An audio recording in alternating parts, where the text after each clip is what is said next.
Hello everybody and welcome back to another video on the channel. As you can tell by the title, we are going to be revisiting a video that I do pretty much every single season. And that is talking about the players that are out of contract at the end of the season, going over all of them and determining whether they should be given new deals into the 2023-24 season. And without any further hesitation, let's dive straight into it. But before we get into the actual list of players that are out of contracts, there have, of course, been players and personnel that have been out of contract that have since had their situation sorted. So I figured that I would speak about them first of all. And we will begin probably with the biggest one out of all of them. And that, of course, is the manager, Dean Holden, who has now tied down a new deal until 2026 as Charlton manager. Of course, I haven't spoken about it on the channel beforehand. It happened either at I think it was at the start of this month. I'm not entirely sure. I think it was before the Accrington game, which of course was during the period where I had my break. But yeah, never spoken about it on the channel before, and I don't think it takes a genius for me to tell you what my opinion is, if that makes any sense. But yeah, completely the right decision. I said it in my long rant, as it were, on my channel, that we can't keep blaming the managers. It's not the manager's fault. It is the overall infrastructure, the identity of the club. It's just completely rotten. You know, the ownership, the recruitment, the players aren't good enough, and ultimately the manager, and not just Dean Holden either. You can make a solid case for it being Ben Garner and Johnny Jackson fall into this category as well. Managers that have just been sold a dream, really. They've taken on a job that has a nigh on impossible task with the, tools that they've been given. But yeah, as I say, we need to stop blaming the manager, because ultimately the problem is much bigger than that, and we need to give Holden time, because he hasn't had the time. You know, he's inherited a team that is not good enough, that has been built together by a recruitment team that don't know what they're doing. And hopefully going into next season, if the ownership situation is sorted out, Holden can begin to build his squad. He can build his own team. And obviously with these players being out of contract, it gives him the perfect chance, with him now signing a long-term deal, to decide who he wants to keep, and we can kind of build the squad from there. So yeah, very happy with that. And of course, we have also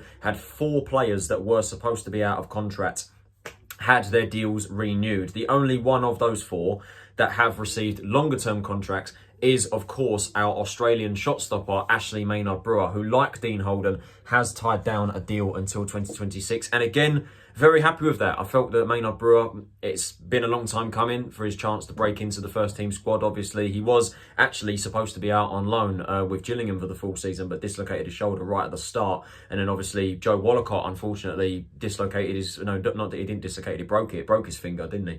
Against Burton Albion away, right before he was supposed to get called up for the Ghana squad for the World Cup. So it shows there that, you know, if none of those had happened, maybe Maynard Brewer's future at this club would have been very different, because obviously we ended up recalling him and he became our second choice goalkeeper due to Wollacott's injury. You know, we had McGillivray at the time, who was then sold on, and then obviously Maynard Brewer has become number 1. It does make you think, you know, his future would have been very much undetermined, because I still hold the impression now, you know, that had Wollacott not received that injury and still would have gone to the World Cup, I reckon he'd still be our first choice keeper now. That might be an interesting take. But yeah, Maynard Brewer, I felt deservedly so, has been given his chance in the team this season. I felt it's been a long time coming, and he has performed very well. You know, he's shown exactly what sort of potential that he has, and obviously he's still got a long career ahead of him. He's only, 23, I think, so he's still got a very long career ahead of him as a goalkeeper, and him committing his future to the club for another 3 years, you know, it's very good news. And we're looking pretty good in the goalkeeper department, because of course Joe Wollacott is back to full fitness now, hasn't got any games since returning from injury, which is a shame on his part. But Maynard Brewer, to be fair to him, has done very well. Of course, the other 3 have signed just shorter term contracts that take them until the end of next season. And that, of course, are captain George Dobson, winger Corey Blackett-Taylor, and academy graduate Richard Chins. Now, beginning, of course, with our captain George Dobson, again, vital, absolutely vital that we tied this guy down. He is our best player. It's as simple as that. He's the best permanent player anyway. Player that's at the club right now, deservedly so, won Player of the Year. Absolute enforcer in the middle of the pitch. He gets stuck in. He's set to win the record for the most tackles committed in this league this season. He done the same last year. It doesn't give him that security, and there obviously is still very much the likelihood that he could leave, and I suspect that there will be a lot of interest in him. Obviously, you know, there are no doubt that there'll be higher end League One clubs or even Championship clubs that will be linked with him in the summer. And as I say, it's vital that we keep him, and hopefully with this 12 months, it's enough to keep him until next season, and then we can renew his deal further past that point. The same applies for Blackett Taylor. Again, a fantastic asset to this team. You know, he's had his best goal scoring season, I think, to date in his entire career. Unfortunately, he is currently out for the remainder of the season with an injury that we thought was a lot better, but it turns out it's a lot worse than we first feared. You know that on his day, he can tear this league apart. So yeah, very, very happy to have him on board for next season. But again, like Dobson, he doesn't have that security, and I have no doubt that he will be again attracting interest. As for Richard Chin, again, I'm not fussed with this one. I'm not really fussed with him receiving a 12-month extension. Obviously, he has only played a handful of games this season, mostly under Ben Garner. He played, I think, once under Dean Holden, which he wasn't particularly great. That was obviously that lineup against Oxford, which was so bizarre. But yeah, the thing with Chin, he's received a lot of criticism this season. A lot of people have said that, oh yeah, he's not good enough and so and whatnot. But the thing is with the youngsters, we've got to be very lenient with them. You know, we've got to have patience with them because ultimately they're still young. They're still learning the game. You know, they've still, well, realistically, they shouldn't really be in the team at the moment this season. Obviously, it's just the fact that our squad depth has been fairly thin and our senior players have not been good enough, really. So, and the thing with Chin as well, we don't really know what his natural position is either because he's played the majority of his games this season as a left back, and I don't think left back is his position. Personally, I've got nothing against it. I've got nothing against Chin signing that extension. I think in some of the games he's played this season, he's played really, really well and he has impressed. But obviously in others, he's looked shaky and he's shown his inexperience. But obviously that comes naturally with an academy player that's not really broke into the first team until now. And of course, we have had a player that was supposed to be out of contract already leave the club, and this was fairly recently as well. And that, of course, was winger Charles Clayton, who has completed a permanent move to National League side Wealdstone. Now, I must admit, when I first heard the news, I was a little bit gutted because I felt that Clayton had something to offer for this team, but ultimately, he's 22 years of age, and it comes to a point where you can't stay in the academy setup for too much longer, and ultimately, Clayton wasn't going to get into the squad or wasn't getting any minutes, should I say. He wasn't getting any game time. He has played a few games this season, again, similar to Chin, has played a handful of games in an unnatural position. And I've seen a lot of people, you know, he played obviously left back or left wing back mostly under Ben Garner, and people were saying, oh yeah, he's played really well in that position. I've seen Clayton play. He's not a fullback. It's as simple as that. His defensive side of the game, he was caught out far too many times in that position, and he got forward very well. Don't get me wrong, his pace is brilliant, and he gets forward really well when he takes players on. He is a natural winger. He's not a fullback, and ultimately that let him down this season. And he's obviously struggled for games under Holden, and he's ended up making a move to Wealdstone, which I think will benefit him massively. I think, as I say, you can't stay in the academy setup for too much longer. He's 22 years of age. He needs to develop his career, and I think it's a perfect move for him. So there are all the players and the members of staff that have had their deals recently renewed that were supposed to be out of contract at the end of the season. Now it is time to get into the list of players that are currently on loan at the club and are expiring at the end of the season, and the players that are out of contract at the end of the season that are permanent players. And as ever, we will go through the players in no particular order, and we will begin with Steven Sessegnon, the Fulham loanee. Sessegnon falls into a category that a couple of players on this list are going to fall into, in that we would all love him to stay. I think most of us will agree with that, but it's very, very unlikely under the current circumstances. I do genuinely think, besides Raksaki, he is the best signing we've made this season. Like, he has been that good. Like, he's played really, really well. He's been able to link up really well with the wingers on either side, whatever side he plays on, you know, whoever is in front of him. It's usually been Blackett Taylor, but the two have linked up so well this season because, you know, Sessegnon has got a lot of pace. He overlaps. He likes to take players on. The attacking side of his game is very good, and also the defensive side of the game. You know, he gets stuck in. He's been very, very good in that department, and of course has scored his first senior goal, I believe it is anyway, and a contender for goal of the season with an absolute rocket, 35-yarder, pinged into the top corner against Accrington Stanley. Struggled since the start of the season with a knee injury that's kept him out of the team a couple of times, but he's been able to play through that, and to be honest, you could hardly tell, you know, because he's played really, really well this season. Now, obviously, the thing with Fulham, they are currently fighting for Europe at the moment, which is unbelievable to say. You know, they're right at the top of the Premier League, fighting for a Conference League or even Europa League football. So it's hard to see where Sessegnon falls into Marco Silva's plans for next season. So it does hint that Sessegnon will be leaving the club in the summer. 89% of people in an Instagram poll, of course, you guys know I like to do this and like to get your thoughts on it. But yeah, 89% of people said that they would like Sessegnon to stay. But as I say, he falls into the category with a couple of players that are not very likely to stay. So I'd love him to stay. He's played brilliantly this season, both attackingly and defensively. But sadly, we have to admit that it's very, very unlikely. If we can somehow fork out a very decent amount of money to sign him permanently, I'll take it happily. But under the current regime, you have to say that's very unlikely. From one player that I would absolutely love to stay at the club to another that I want to stay far, far away. Terrell Thomas, the centre-back that joined us on a temporary basis in September after we made the mistake that we made last season in signing a free agent that no one wants. Yeah, Thomas, ultimately, we've got to do better than him going into next season. You know, we made the same mistake as we did last season, as I say.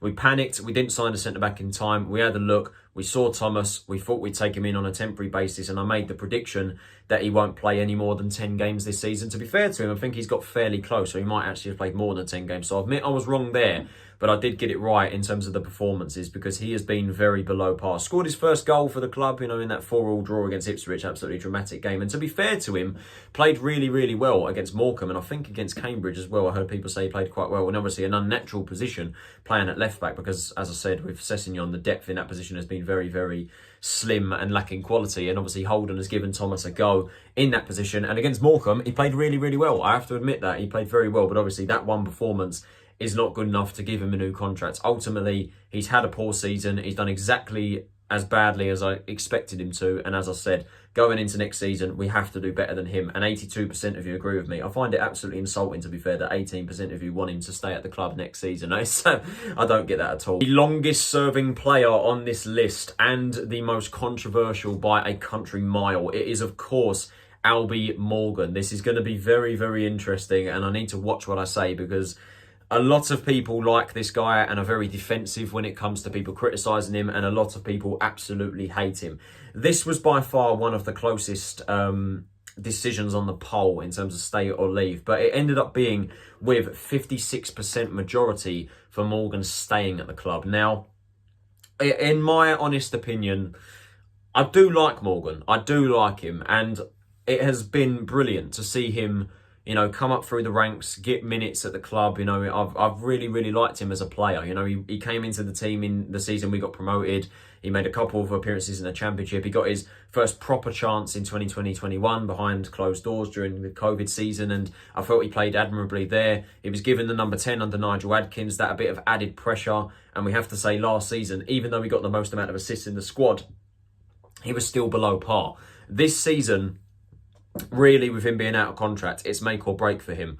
And ultimately, again, I felt he's come short. I think really he should be doing a lot better than that. He's played quite well in a couple of games this season, but ultimately a couple of games is not enough. He needs to be consistent, and he doesn't have that. His passing and decision making is still weak. The defensive side of the game still needs improving. His end product has improved. He's been able to score goals and provide a couple more, but unfortunately, ultimately it's just not enough. It's just not enough, and I hate to say it because I do like Morgan, and obviously I've grown up most of my years supporting Charlton with Morgan at the club, but unfortunately for me, I think it is time to move on. I think it is time for Morgan to move on, go to pastures new, and try and develop more as a player, get more regular minutes, and set whatever league he ends up in alight. Whether he ends up in League 2, whether he stays in League 1, I'm not entirely sure, but ultimately I think the last 2 seasons have been below par, and I think that if we do sign him and give him a new contract past this season, I hope that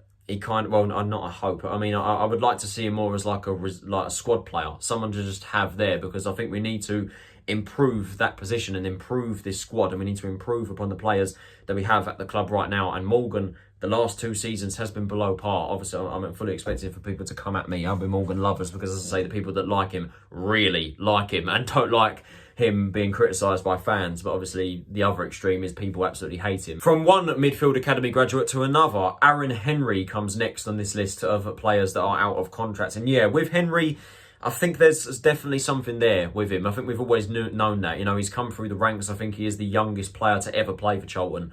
16 years of age when he made his debut in the FA Cup against West Brom, I do believe, the season we was in the Championship. And he's obviously been in the academy since then. He's picked up a handful of appearances in League 1 for us since then. He's played a couple of times this season, and obviously we know how good he is. We know how good of a player he can be. You know, free kick maestro, and obviously the goal he scored against QPR in the Carabao Cup was absolutely outstanding.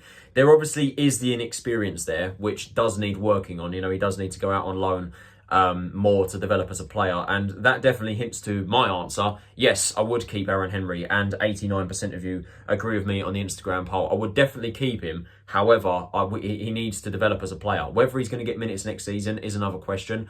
I don't think he's quite ready for the step to League One, in my opinion anyway. That might be an interesting take, but I think that he will benefit massively from going back to the National League or even to League Two to develop further as a player, learn the professional game. It seems pretty pointless heading to this next player because we know exactly what his future is going to be, but of course I have included him because he does leave the club in the summer. It is, of course, our top goal scorer, Jesurin Raksaki, the Crystal Palace loanee. And the reason why I say it's pretty pointless talking about him because we know full well that Raksaki will not be playing for Charlton next season. We know that straight away. He signed a long-term contract to Crystal Palace before coming to Charlton. And, I mean, ultimately, it's the perfect loan for him. It was the perfect opportunity for him to get regular minutes and for him to break onto the professional scene. I think many people forget or are not talking about the fact that this is his first full season in professional football, and the fact that he's taken to League One so quickly and ultimately torn this league alight is phenomenal. You know, he had a fantastic season, unbelievable season at academy level before coming to Charlton, and he's obviously come to the club today and has played really, really well. He's hit double figures. I think it's 10 in League One now for him now and 5 assists, I'm not sure, but he looks a danger. You know, he cuts inside on that left foot. He's got some skill. He looks very, very good and very lively and dangerous, and I have no doubt that he will be playing in the Championship next season. Palace will be wanting to develop him further, unless of course they go down and he'll be a regular in their team in the Championship next season. But yeah, Jez, he's a special player. He's a very special player. We can all see that, you know, as much as we would hate to say it, because ultimately he is Palace.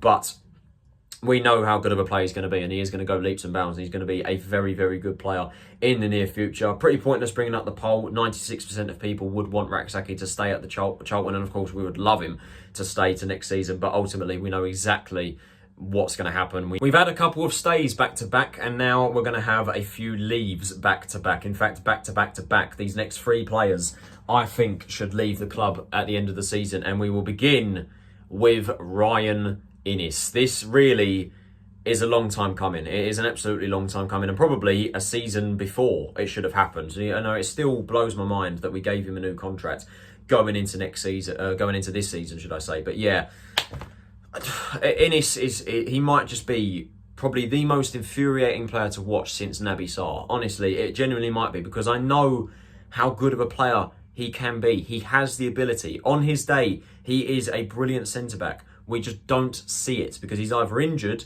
or getting himself sent off. He is just a liability, and ultimately we need to move past that. We need to move beyond that. It's time for Innis to move on. He's had 3 years at the club. He played well in the first season. Second season last year, probably should have left after that year due to his, you know, constantly getting injured and being a liability and getting sent off. This season, he's had, I think, 2 red cards, a third one, which is obviously rescinded, which, to be fair, the third one against, who was it? Lincoln, I think? No, it wasn't Lincoln. Fleetwood. Yeah, it was Fleetwood when we lost. Yeah, that one wasn't a red card, to be fair. But again, just shows how much of a liability he is. And 62% of you agree with me. It is time for Innis to move on. We need to go past that, and we need to bring in another centre-back in the summer, or a number of centre-backs in the summer for that matter. Ipswich Town loanee Matt Penny is next on this list, and he has seemed to have just disappeared off the face of the earth, really. He played a couple of games before when he joined the club, when he got recalled by Motherwell, and he's just disappeared. Dean Holden has said that he's matched fit and he's just not been in the squad. So it's very, very bizarre on that front. But yeah, again, another player who ultimately is just not good enough, and we need to move him on fairly quickly. 76% of people agree with me. Moving on fairly quickly from this one, really. I've seen a lot of people on Twitter saying that, oh yeah, he's the worst loan signing we've ever had. I don't know if I agree with that. I don't think he's been that bad. Then again, I mean, he's not exactly done enough to say, oh yeah, I'd sign him back for next season. He'd be good little depth in the left-back department for next season, because I can assure you he won't be. And then we come to the only player on this list that is currently away from the club on loan that is out of contract, and that is, of course,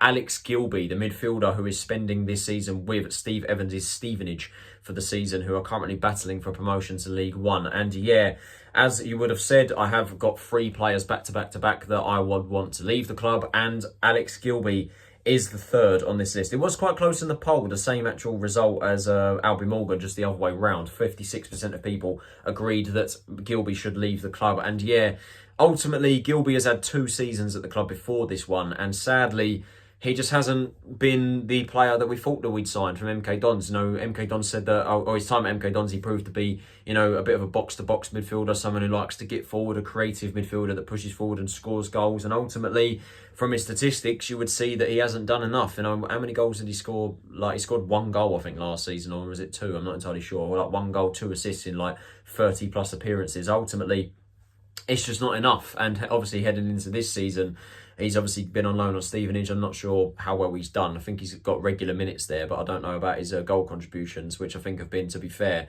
similar to what they've been with us. And ultimately, I think we can do better. It is a shame, you know, because I felt that Gilby coming into the season, I felt that when we first signed him, he was going to be a good player, you know, because he'd obviously come off a very good season at MK Dons. Didn't he win a Player of the Year back-to-back 2 years running? But yeah, certainly has not been the same player since then. And sadly, I think it is time for him to move on as well. Right back / midfielder / centre back / wherever you want to call him, Sean Clare is next on this list. And it's a fairly simple answer for me, this one. I'd 100% keep him. 87% of you agree with me on the Instagram polls. This season, a lot of people have, I guess you could say, scapegoated him. A lot of people have not liked him this season. And I think he's been one of our better performers this season. Like, he has been caught out a couple of times defensively. I will admit that. I think he had a better season last year for sure when he played centre-back. And obviously this season we've gone to more of a back four and he's played as a right-back predominantly. But yeah, a lot of people have said that, oh, it's not his position playing right-back. Right back is a natural position to him. He's played right back before with Oxford under Carl Robinson, of course. But yeah, I do agree that, though, I would love to see him play in a more advanced role. I think he would offer a lot more as a midfielder. I said it at the start of this season, actually. I said that I would like to see him push forward a bit more because I think he is naturally a midfielder that likes to get forward. But nevertheless, I still think he's performed admirably this season. I think he's put in some decent performances and obviously, again, has scored a contender for goal of the season with the goal against Plymouth. The absolute rocket from the edge of the box, hitting the post and going in. Absolutely brilliant strike. But yeah, I think Clare has been quite unfairly criticised and scapegoated from some of the fans that have said that, oh yeah, he's not good enough. He's not good enough in that position. I will admit, he has been, you know, he has put in some shaky performances in that position this season. However, he has still, in my opinion, been one of our standout performers and one of our better performers this season. So yeah, we'll definitely keep him. But as I said, would like to see him play in a more advanced role next season. The same, however, can't be said for striker McCauley Bond. My bloody God, he's been shocking. He's been absolutely shocking since coming to the club. I can't sugarcoat it anymore, to be honest with you. Like, he said that he was going to come in, you know, he was going to get the fans back on his side. You know, he's going to score some goals, and he's played 10 games and he's been offside more than he's had shots on target, which is not a joke. It's a fact. You know, it's been painful. It's been painful seeing him, and ultimately he's not really been much of an upgrade on Jayden Stockley. That's the honest truth. 66% of people bizarrely want him to leave. I felt that stat could have been a lot more higher, but yeah, Bond has been far below the quality that we required from him. I like the fact that we gave him that 6-month contract. We didn't give him that security. We gave him the chance to prove the fans wrong, you know, to get the fans back on his side and score goals. We didn't give him that security. I like the fact that we did that, and he has been absolutely diabolical. It's frustrating because the striker department is so thin as it is. You know, with Chuck Sanike being out for the rest of the season, Bond being absolutely shocking, and Miles Leaburn being our best striker. You know, there's so much pressure on Leaburn's shoulders. Obviously, Daniel Kahn, who's had to come into the team as well because of the injury to Anike and because Bond is not good enough. The man who has played 45 minutes for this club this season, got injured and disappeared off the face of the earth is, of course, Coventry City loanee Todd Kane. He made his debut, I believe, against Barnsley in the first half, played 45 minutes, came off with an injury, haven't seen him since. So yeah, can't really, it's quite harsh, to be fair, to judge him based off that because, I mean, I didn't even watch the game, so I can't even make real judgments on him. But in terms of the Instagram poll, it was quite close. 55% of people were in favour of Kane leaving the club, and to be honest,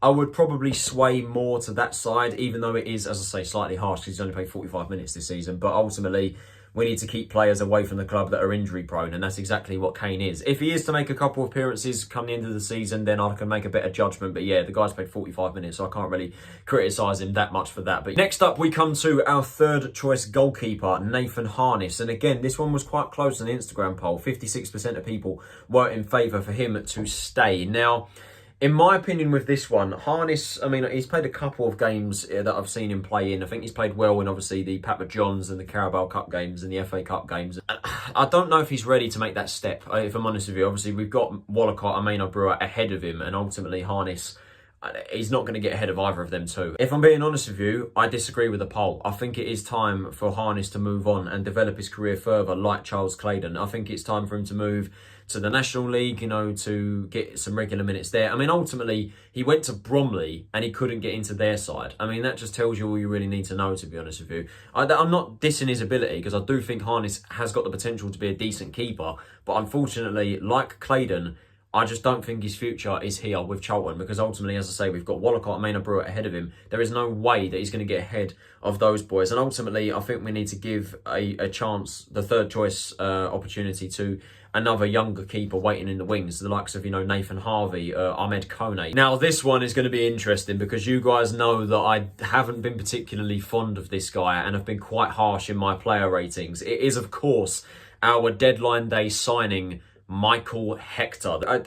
I don't know, man, because I don't think he's been as good as the name has carried. That being said, I think he has been getting better as the games have gone on and as games have gone on. I think he's a no-nonsense centre-back, that's for sure. It made me laugh when he made his debut against Morgan, I think it was, when he just got the ball and just smashed it up the pitch. And that was Forest Green, wasn't it? Yeah, it was Forest Green. I'm losing my marbles here. But yeah, I think Hector has got better as the game's gone on. However, he still has been prone to mistakes. You know, he gives the ball away a few times. He's been a bit shaky in that sort of area. But again, that comes naturally with rustiness. And ultimately, we have to say Hector should not be playing at League One level. I have no doubt that he will be attracting Championship interest in the summer because of the name that he carries. And when you go to the Instagram poll, 81% of people think that he should stay. Even though, as you would have seen from my player ratings, I've not been particularly fond of him, I still think he's been a little bit shaky in areas.